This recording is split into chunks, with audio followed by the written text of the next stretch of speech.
assurer la continuité pédagogique depuis la fermeture des établissements pour cause de coronavirus, les autorités éducatives ont mis en place un dispositif dénommé Apprendre à la maison.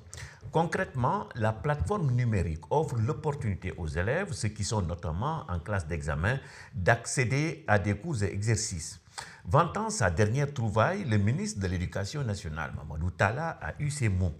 Il est inadmissible dans ce 21e siècle que les parents, les enfants ou les enseignants croient que l'enseignement et l'éducation ne peuvent se faire qu'entre quatre murs. C'est fini ça. On aura l'école traditionnelle, mais on aura également l'enseignement à distance pour les élèves qui veulent être formés.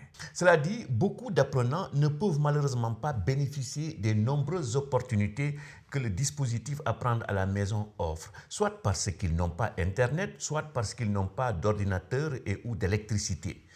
En réalité, le dispositif Apprendre à la maison est venu nous rappeler les immenses efforts qui doivent être faits par les autorités éducatives pour assurer l'égal accès des élèves au savoir. C'est la condition sine qua non pour avoir un système éducatif performant. Il est d'ailleurs nécessaire de rappeler que les performances d'un système éducatif s'apprécient au double point de vue quantitatif et qualitatif. Le Sénégal a bien évidemment fait des efforts pour avoir un système éducatif performant au point de vue quantitatif grâce à l'accroissement du taux brut de scolarisation et à la durée du trajet éducatif.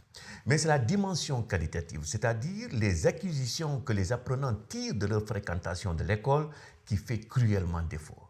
60 ans après l'indépendance du Sénégal, plusieurs élèves étudient encore dans des abris provisoires. L'électricité est un luxe pour bon nombre d'entre eux. Ne parlons même pas de l'accès à Internet. Ces difficultés les excluent de l'enseignement à distance et réduisent objectivement leurs chances de réussite en dépit des efforts démentiels des enseignants. Nul besoin d'être un spécialiste de l'éducation pour comprendre que les résultats catastrophiques enregistrés lors des examens en fin d'année s'expliquent en partie par le fait que bon nombre d'apprenants ne baignent pas dans un environnement propice aux études. Les autorités éducatives de notre pays doivent savoir que les systèmes éducatifs qui sont cités en exemple dans les classements internationaux ont, outre la démocratisation de l'accès à l'éducation, mis en place une politique éducative audacieuse de démocratisation de la réussite. Celle-ci a permis de réduire l'écart entre les performances des élèves les plus forts et celles des plus faibles. Ces systèmes éducatifs performants ont aussi réduit l'impact des conditions socio-économiques sur leurs résultats scolaires. Pour inscrire le Sénégal dans cette dynamique, l'amélioration des conditions de travail des élèves et des enseignants nous semble être une condition nécessaire.